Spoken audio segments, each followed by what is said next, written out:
Calisthenics challenges us in so many different ways, and between getting strong enough to control our bodies in ridiculously challenging positions, through to building a well-balanced physique that can come almost as an accidental side effect of doing the simple things really well. But what about the downsides though? What about the misconceptions that prevent us from reaching a calisthenics level that we could attain if we could only avoid the main potholes that plague both beginner bodyweight athletes and seasoned calisthenics veterans alike? That's what we're going to be talking about today, so let's dive straight into it. How you doing, Cali Crowd? Welcome back to the channel that makes calisthenics simple. Okay, so diving into today's video with the first pothole that we need to avoid, and that is not investing in equipment. With bodyweight training, we use our bodies as resistance. The clue is in the name, and between the fact that we can be highly inventive with how we dial up resistance and the knowledge that we can get far without using equipment, many calisthenics athletes seem to have a deeply visceral resistance to buying equipment which could drastically dial up their enjoyment of their training as well as speed up their progress as well. The amount of questions I get around people who want to learn how to do a pull-up, for example, but are deeply resistant to the idea of buying a doorway pull-up bar or resistance bands that could help them achieve that goal, at some point we really need to concede that there is only so far that pull-ups against your dining room table will get you. Now, that isn't to say that you need to head out there and absolutely blow up your calisthenics equipment arsenal. Again, the beauty of bodyweight training is that we can get a long way with relatively little. My challenge to us all though is that where we have the opportunity to be more efficient and just generally pragmatic with our training, we should be. The higher level calisthenics goals are hard enough without making it more challenging for ourselves, so help yourself by getting any equipment that will support you. Not using a program is the second pitfall that we need to avoid. And that may sound very weird coming from me.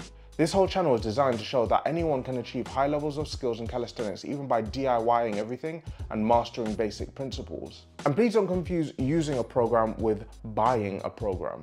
Sure, if you want to have the built-up knowledge of somebody who's trained themselves and others and condense it down into a series of weeks and exercises that you can go away, take away and consume, then sure, paying for a program makes complete sense. And on the flip side of that spectrum, there are those who, like myself, really enjoy the process of learning what that journey is like by themselves and accept that while this may be the slower route, for people with my temperament, it's also more rewarding.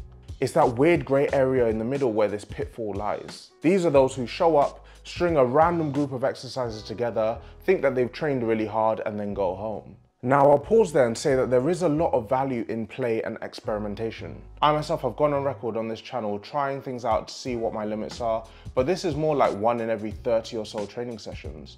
One of the biggest upsides to calisthenics is the sheer joy of learning new movements and new skills. But this pitfall of trying everything all the time is a surefire way to keep us mediocre.